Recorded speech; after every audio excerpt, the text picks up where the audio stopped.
आज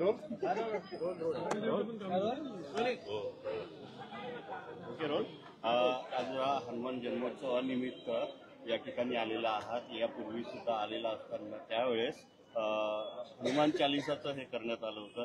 आज मुंबई अध्यक्ष झाल्यानंतर पहिल्यांदा तिथे आला. नाही, मी दर शनिवारी मारुतीच्या मंदिरात येतो आणि आज तर हनुमान जन्मोत्सव आहे. त्यानिमित्ताने आम्ही आमचे शाखाध्यक्ष आणि सर्व पदाधिकाऱ्यांनी महाआरतीचं आयोजन केलेलं.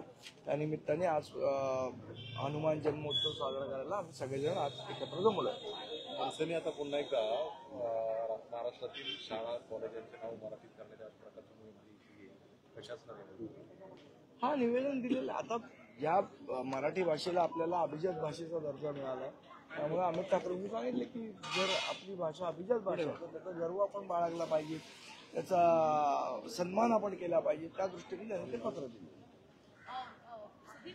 नाराज होते ठाकरे गटाचे, त्यांना सचिव म्हणून आता पद देण्यात आलेलं आहे. त्याच्यामुळे मुंबई महानगरपालिकेसाठी की ठाकरे गटाने केलेली खेळी असं वाटतं का? कारण सुधीर साळवे त्यांच्या पक्षाचा निर्णय आहे, मग त्याचा आमचा काय संबंध? महानगरपालिकेसाठी मोठा प्रश्न निर्माण झाला आहे. टँकर असोसिएशन गेली 3 दिवस संपावर आहे. त्यामुळे अनेक बांधकामं रखडली गेलेली आहेत. अनेक कमर्शियल बिल्डिंगमध्ये, काही बिल्डिंगमध्ये पाण्याची टंचाई झाली. ना हा विषय आहे ना एवढा इझी नाहीये की टँकरवाल्यांनी आंदोलन केलं आणि महानगरपालिकेने त्यांना पाहिजे तशी सूट दिली. टँकरवाले पण मनमानी पद्धतीने कामं करतात, त्यांना पण चाप लागला पाहिजे ना शेवट कुठल्या तरी गोष्टीला. कुठे उभे राहतात, कसे उभे राहतात, ट्रॅफिक जॅम होतं, पाण्याचा कुठे उपसा करतात. मला असं वाटतं सरकारने त्यांच्याबरोबर चर्चा केली पाहिजे, मार्ग काढला पाहिजे. पण टँकरची लॉबी आहे त्यांनी सुद्धा या गोष्टीचा विचार केला पाहिजे. आज सरकारला तुम्ही हात पिरगळून नाही तुमच्या मागण्या मान्य करू शकता. राजभवनामध्ये छत्रपती शिवाजी महाराजांचं स्मारक झालं पाहिजे असं उदयनराजे मागणी केली आहे. खरं अरबी समुद्रामध्ये धन्यवाद. तुम्ही आतापर्यंत ज्या ज्या ठिकाणी पत्र दिलेत, म्हणजे इंडियन ओव्हरसीज बँक असेल, त्यासोबत परिवहन आयुक्त असतील, पत्र दिलेत, त्यांचा रिप्लाय आतापर्यंत आलाय का? त्यांचं काय म्हणणं आहे एकंदरीत? तुम्हाला ऍड आहे ना?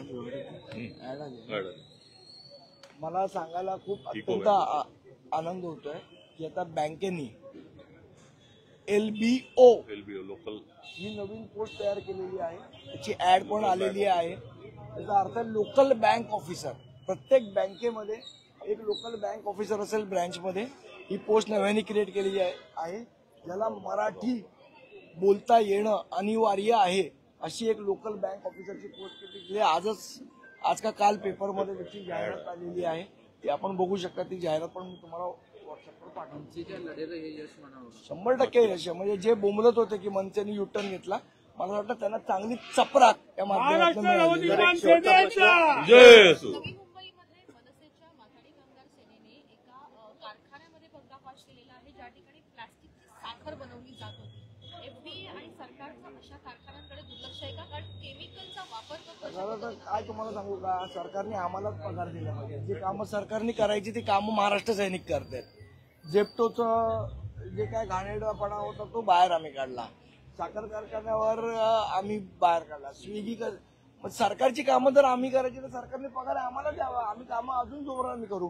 FDAचं हे अपयश म्हणू शकतो. FDAचं लक्षात नाहीये. कोणतरी तक्रार केल्याशिवाय ते बघत नाही. खरं त्यांनी रेग्युलर तिथे व्हिजिट्स केल्या पाहिजेत, गोष्टी तपासल्या पाहिजेत. त्याचं काम आहे ते. अमित शहा स्वागत आहे सर. काँग्रेसचं एक अधिवेशन झालंय गुजरातमध्ये आणि त्या अनुषंगाने पुन्हा एकदा काँग्रेस उभी राहण्यासाठी म्हणून प्रयत्न करते. आज संजय राऊत यांनी म्हणजे सामनामध्ये लेख आलेला आहे, अग्रलेख. त्यामध्ये लिहिलेला आहे की काँग्रेस स्वतः गडप झालेली असताना त्यांचं जे इंडिया आघाडी आहे ती कुठे आहे, एक प्रकारे त्यांच्यावर टीका केलेली आहे. मला वाटतं तो इंडिया आघाडीतला अंतर्गत विषय आहे. आम्ही कशाला त्यांच्यामध्ये पडायचं? आमचा काही संबंध नाही त्यांच्याशी. ना संजय राऊतांची आहे ना राहुल गांधींची आहे.